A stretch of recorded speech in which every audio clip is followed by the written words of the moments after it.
ইন্ডিয়ার বিশ্বকাপ জয়ের এমন খুশির রাতে যেন মন খারাপ করার মতো সংবাদই পেল ক্রিকেট বিশ্ব।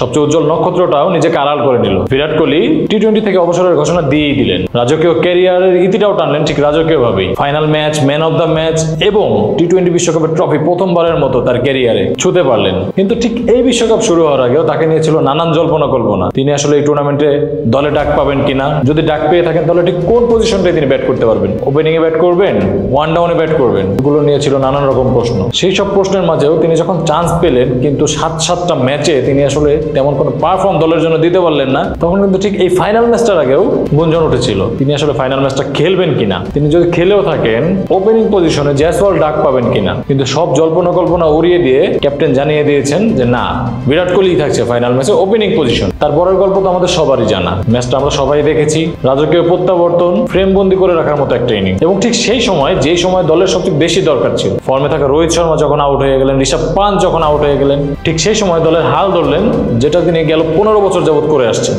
লিজেন্ডরা হয়তো এভাবেই ফিরে আসেন, সকল সমালোচনার জবাব দিয়ে পারফর্ম করে হয়তো সবাইকে দেখিয়ে দেন যে আমরা এভাবেই ফিরে আসি, এভাবেই কামব্যাক করতে হয়। অভিনন্দন টিম ইন্ডিয়া, অভিনন্দন বিরাট কোহলি। আপনার আগামীর পথ চলার জন্য শুভকামনা। ধন্যবাদ সবাইকে।